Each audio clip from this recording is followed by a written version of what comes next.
ಎಲ್ಲರಿಗೂ ನಮಸ್ಕಾರ. ಇವತ್ತು ನಾವು ಒಳ್ಳೆಯದಾಗಿರ್ತಕ್ಕಂಥ ಕಾಲಿಫ್ಲವರ್ ತಂದಿದ್ದೇವೆ. ಈ ಕಾಲಿಫ್ಲವರ್ನ ಯಾವ ರೀತಿ ಪಲ್ಯ ಮಾಡ್ಕೋಬೇಕು ಅಂದರೆ ಕಡಿಮೆ ಸಮಯದಲ್ಲಿ ಹೆಂಗೆ ಮಾಡ್ಕೋಬೇಕು ಅಂತ ನೋಡೋಣ. ನಾವು ಈ ಕಾಲಿಫ್ಲವರ್ನ ಚಿಕ್ಕ ಚಿಕ್ಕ ಪೀಸ್ ಆಗಿ ಕಟ್ ಮಾಡ್ಕೊಳ್ಳೋಣ. ಈ ಕಟ್ ಮಾಡಿರ್ತಕ್ಕಂಥ ಕಾಲಿಫ್ಲವರ್ನ ನಾವು ಒನ್ಸ್ ವಾಟ್ರಲ್ಲಿ ಹಾಕಿ ಬಾಯ್ಲ್ ಮಾಡ್ಕೋಬೇಕು. ಕಾರಣ ಯಾಕಂದರೆ ಇದರಲ್ಲಿ ಸಣ್ಣ ಸಣ್ಣ ಹುಳಗಳಿರ್ತವೆ. ಉಪ್ಪು ಹಾಕಿ ಸ್ವಲ್ಪ ಅರಿಶಿನ ಹಾಕಿ ಬಾಯ್ಲ್ ಮಾಡಿಕೊಂಡ್ರೆ ಅವು ಸತ್ತೋಗುತ್ತೆ. ಜೊತೆಗೆ ಇದು ಹಾಫ್ ಬಾಯ್ಲ್ ಆಗಿರುತ್ತೆ. ಸೊ ಆವಾಗ ನಮಗೆ ಪಲ್ಯ ಮಾಡಲಿಕ್ಕೆ ಈಸಿ ಆಗುತ್ತೆ. ಈಗ ನಾವು ಇದನ್ನು ಬಾಯ್ಲ್ ಮಾಡ್ಕೊಳ್ಳಿಕ್ಕೆ ಪಾತ್ರೆಗೆ ಹಾಕ್ತಾ ಇದ್ದೀವಿ. ಈರುಳ್ಳಿಯನ್ನು ಸಣ್ಣ ಸಣ್ಣದಾಗಿ ಹೆಚ್ಕೊಂಡು ಒಂದು ಕಡೆ ಇಟ್ಟು ಟೊಮಾಟೊನ ಕೂಡ ಕಟ್ ಮಾಡ್ಕೋಬೇಕು. 2 ಟೊಮ್ಯಾಟೋನ ಹೆಚ್ಕೊಂಡಿದ್ದೀವಿ.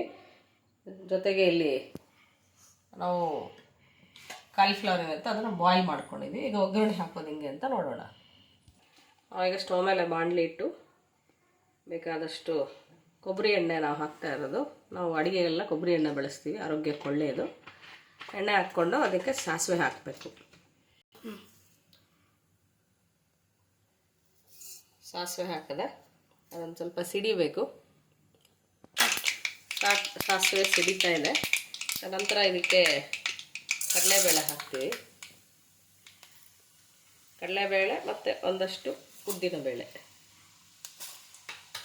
ಅವು ಒಂದು ಸ್ವಲ್ಪ ಚೆನ್ನಾಗಿ ಸಿಡಿಬೇಕು.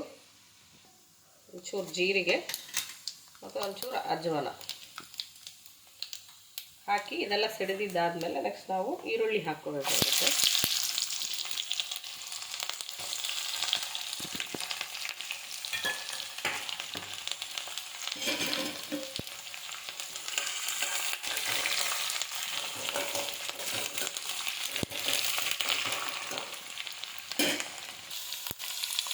ನೆಕ್ಸ್ಟ್ ಈಗ ಇದಕ್ಕೆ ಟೊಮೆಟೊ ಆ್ಯಡ್ ಮಾಡೋಣ.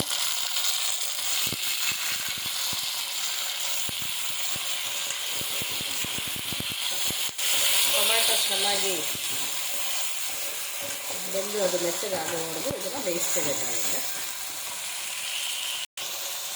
ಟೊಮೆಟೊ ಮೆತ್ತಗಾಗಲಿಕ್ಕೆ ಇದು ಬಿಸಿಲನ್ನು ಮುಚ್ಚಿದ್ರೆ ಬೇಗ ಮೆತ್ತಗಾಗುತ್ತೆ. ಒಂದು 2 ನಿಮಿಷ ಇದನ್ನು ಬೇಯಿಸ್ಕೊಳ್ಳೋಣ. ಈಗ ಟೊಮೆಟೊ ಬೆಂದಿದೆ. ಒಂಚೂರು ಅರಿಶಿನ ಪುಡಿ ಮತ್ತು ಆರೋಗ್ಯಕ್ಕೆ ಒಳ್ಳೆಯದಾಗಿರ್ತಕ್ಕಂಥ ಒಂದು ಚೂರು ಮೆಂತ್ಯ ಪುಡಿ ಹಾಕಿ ಕಲಿಸ್ಬೇಕು. ಇಲ್ಲೇ ನೀವು ಬೇಕಾದರೆ ಒಂಚೂರು ಹಿಂಗು ಒಂಚೂರು ಹಾಕ್ತಾಯಿದ್ದೀನಿ. ಇದು ಒಳ್ಳೆ ಆರಾಮ ಕೊಡುತ್ತೆ ಫುಡ್ಡಿಗೆ ಮತ್ತು ಜೀರ್ಣಕ್ರಿಯೆಗೂ ಕೂಡ ತುಂಬ ಒಳ್ಳೆಯದು.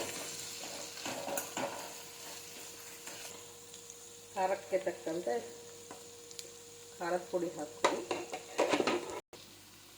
ಆಗಲೇ ಬೇಯಿಸಿಟ್ಕೊಂಡಿರ್ತಕ್ಕಂಥ ಕಾಲಿಫ್ಲವರ್ನ ನಾವು ಈಗ ಈ ಒಗ್ಗರಣೆಗೆ ಹಾಕ್ತಾ ಇದ್ದೀವಿ.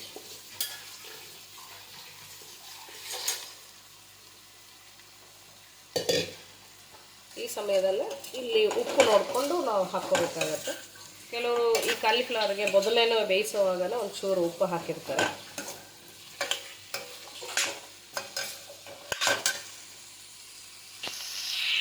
ಈಗ ನಾನು ಟೇಸ್ಟ್ ಇರ್ತಕ್ಕಂಥ ಪಿಂಕ್ ಸಾಲ್ಟ್ನ ಆ್ಯಡ್ ಮಾಡ್ತಾಯಿಲ್ಲ, ಅಥವಾ ಇದನ್ನು ಸೈಂಧವ ಲವಣ ಅಂತ ಕರೀತಾರೆ.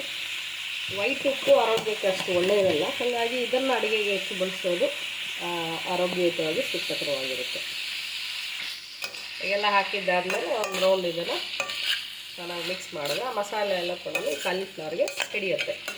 ಇದನ್ನು ಒಂದು 2 ನಿಮಿಷ ನಾವು ಹೀಗೆ ಬೇಯಿಸ್ಬಿಟ್ರೆ ಆ ರಸವೆಲ್ಲ ಕೂಡ ಕಾಲಿಫ್ಲವರ್ಗೆ ಹಿಡಿದು ಟೇಸ್ಟ್ ಚೆನ್ನಾಗಿ ಬರುತ್ತೆ. ಇವಾಗ ಇದನ್ನು 1 ನಿಮಿಷ ಮುಚ್ಚೋಣ. ಈಗ ಕೊನೆಯದಾಗಿ ಈಗ ಬೆಂದಿದೆ. ಈ ಬೆಂದಿರ್ತಕ್ಕಂಥ ಮೇಲೆ ಲಾಸ್ಟಲ್ಲಿ ನಾವು ಕೊತ್ತಂಬರಿ ಹಾಕಿ ಗಾರ್ನಿಷ್ ಮಾಡ್ಕೊಡೋದು. ಸೊ ಈಗ 5 ನಿಮಿಷದಲ್ಲಿ ಕಾಲಿಫ್ಲವರ್ ಪಲ್ಯ ರೆಡಿ ಆಯಿತು. Thank you.